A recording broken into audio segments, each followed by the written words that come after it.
তো সবাইকে ওয়েলকাম আরেকটা নতুন ভিডিওতে। তো আজকের যে টপিক হলো সেটা হলো টাইপস অফ মাদার সসেস। তো there is 5 type of mother sauces. The first one is bechamel, and the second one is Espanol, and third one is Hollandaise, and the fourth one is Velouté, and the fifth one is tomato sauce. So why these are called mother sauce?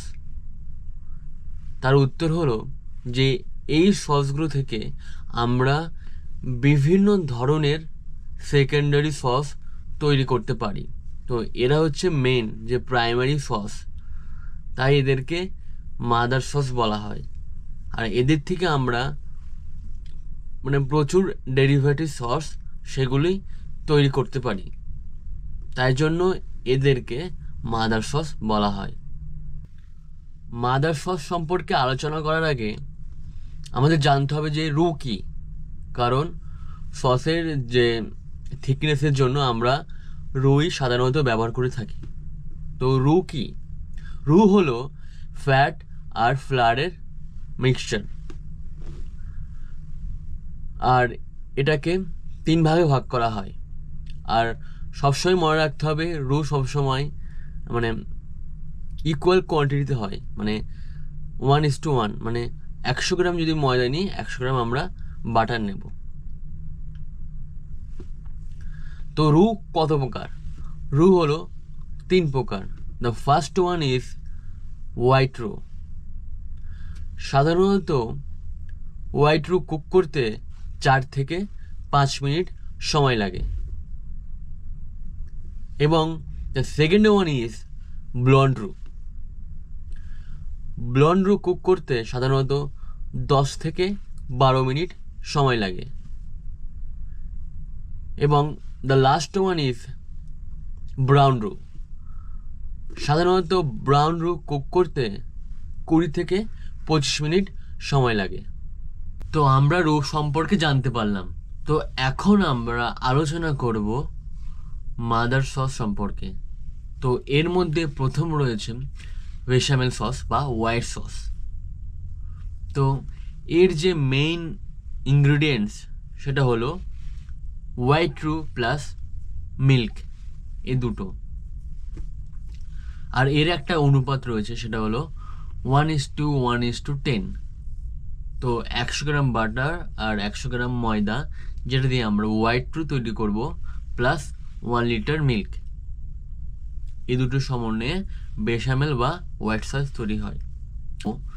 এর অনেক derivatives রয়েছে, যেমন মরনাই। তো এইটা তৈরি করতে গেলে white sauce plus white wine reduction plus gruyere cheese plus parmesan cheese, এইগুলির সমন্বয়ে আমরা মরনাই তৈরি করতে পারবো। তো এটা হচ্ছে বেশামেল বা হোয়াইট সসের ডেরিভেটিভস। আরও রয়েছে যেমন চেডার সস বা চিজ সস।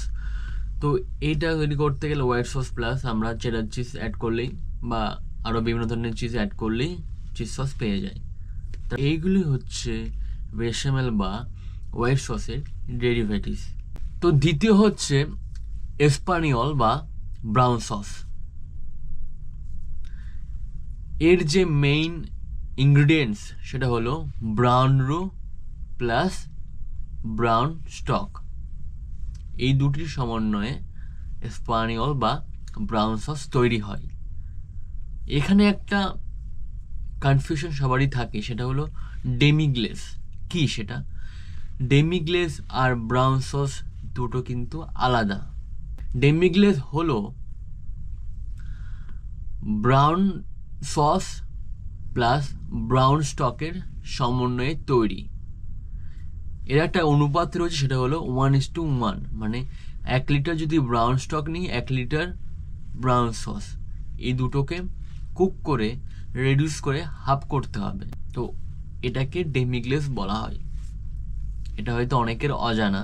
আর এর যে ডেরিভেটিভস সেগুলো হলো যেমন মাশরুম সস, খুবই ইজি, ডেমিগ্লেস প্লাস মাশরুম হয়ে গেল mushroom sauce. Caper sauce, demiglace plus caper sauce. Madeira sauce হচ্ছে ডেমিগ্লেস প্লাস মাদিরা ওয়াইন, এই দুটোর সমন্বয়ে হয়ে গেল মাদিরা সস। তো এগুলো হচ্ছে যে স্প্যানিয়ল বা ব্রাউন সস তার ডেরিভেটিভস। তো তৃতীয় হচ্ছে টমেটো সস, আর এর যে মেন ইনগ্রিডিয়েন্টস সেটা হলো টমেটো, অফকোর্স টমেটো। আর এর যে ডেরিভেটিভস সেগুলো হলো যেমন মারিনারা, এর সাথে অনিয়ন্স, তারপর হচ্ছে হার্বস যেমন বেসিল, অরিগ্যানো, এগুলো অ্যাড করলেই হয়ে গেল মারিনারা। দ্বিতীয় রয়েছে পুতানেস্কা, সেম, সাথে অনিয়ন, গার্লিক, অলিভস, ক্যাপার্স, এটা অ্যাড করলে হয়ে গেল পুতানেস্কা। তো এইগুলো হচ্ছে টমেটো সসের ডেরিভেটিভস। তো চতুর্থ হলো ভ্যালুতে সস। তো ভ্যালুতে সস 3 প্রকারের হয়, এক হচ্ছে চিকেন ভ্যালুতে, ফিশ ভ্যালুতে আর মিট ভ্যালুতে।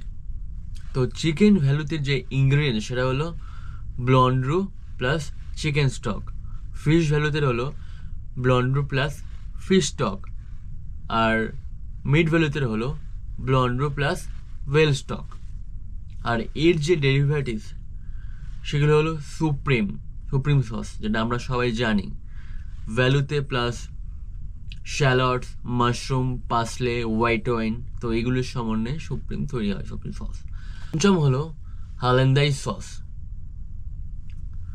তো এর যে মেন ইনগ্রিডিয়েন্টস সেটা হলো এগ ইয়ক, বাটার, লেমন জুস। এর যে ডেরিভেটিভস সেগুলো হলো যেমন ভিয়ানাইজ। তো ভিয়ানাইজ সস তৈরি করতে গেলে ভিনিগার রিডাকশন, চারভিল, তারাবন, এগুলো অ্যাড করলে আমরা ভিয়ানাইজ সস পাই। তারপরে রয়েছে চোরন, ভিয়ানাইজ সস সাথে টমেটো পিউরি অ্যাড করলে চোরন পাওয়া যায়।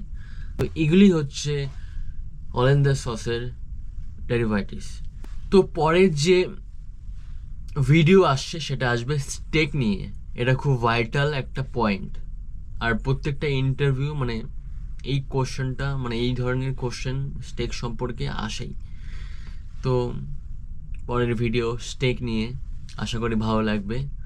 আর ভালো লাগলে অবশ্যই ফলো আর শেয়ার করে দিও। বাই।